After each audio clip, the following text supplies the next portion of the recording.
saying he was bothered that a teen rapper accused of capital murder cut off his ankle monitor and allegedly committed new crimes, all while bragging about it in a song and video. A state district judge has denied Tay K-47's request for bond.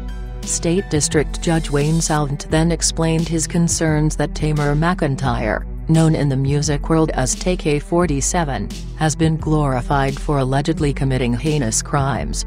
Defense attorneys Jeff Carney and Reagan Wynn had requested a hearing, asking that the judge set a reasonable bond in the capital murder case. McIntyre was 16 when officials allege he took part in the July 2016 robbery and fatal shooting of Ethan Walker, a 21-year-old Mansfield man. He has since been certified to stand trial as an adult in the case. Defense attorneys had argued that because McIntyre's case had started in the juvenile system, which does not have a bail or bond system in place, he is entitled to one now under Texas law.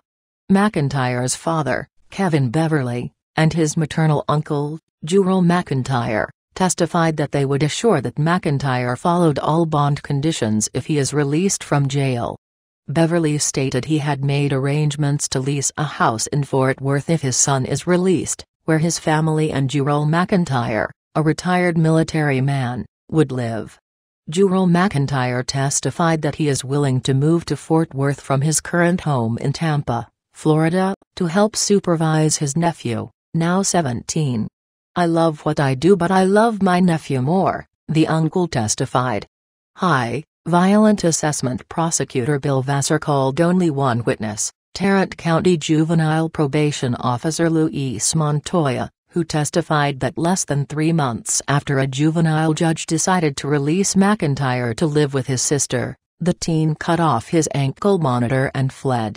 Before his capture in New Jersey 3 months later on June 30, 2017, McIntyre allegedly took part in a second capital murder in San Antonio in April 2017 and an aggravated robbery in May 2017 that left a man hospitalized. Before handing down his decision, Salvant pointed out that a risk assessment done on McIntyre showed he was a high, violent assessment. He's troubled about the violent crimes that McIntyre allegedly committed while on the run. He's troubled that McIntyre produced a song called The Race, bragging about the situation that he's in and his run from the law, a song that later made the Billboard's top music chart. He is troubled by the video that McIntyre made to go with that song that shows him brandishing a 9mm handgun and standing next to a wanted poster of himself. And he's troubled that McIntyre thinks he deserves another break. "I don't know how many people are supposed to die, and I don't know why we, as a country, seem to glorify bad acts by putting out records and videos, and people are following in this," Salvant said. "It's my understanding that people throughout this country have free Tay K signs up or GoTo funds to fund his defense, and this court has a problem with that. I don't know what this country has become when people can go out and allegedly commit heinous crimes and be glorified for it."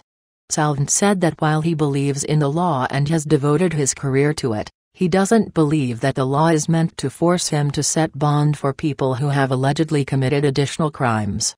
"I believe if you are fortunate enough to have a bond, that you are compelled to follow the law," Salvant said.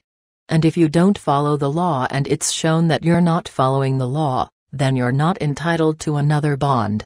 I don't care how old you are." "Not my head." Salvant invited the defense attorneys to appeal his ruling. "I would want somebody a lot smarter than me to make that decision. Then I think it would be on their head and not my head if McIntyre is released and allegedly violates the law again," Salvant said. He has asked the defense to submit a report showing McIntyre's financial status so he can set a reasonable bond should he be mandated to by an appeals court. During Thursday's testimony, Beverly testified that his son earned around $600,000 to $700,000 in a record deal with Classic 88. Beverly said that neither his son, nor himself, have direct access to a trust fund that has been established for his son, nor does he know how much is in the account.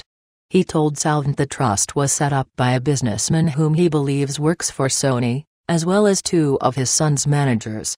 After the hearing, Jurel McIntyre said he was disappointed in Salvant's decision and feels that the court is already punishing his nephew for crimes for which he has not been convicted.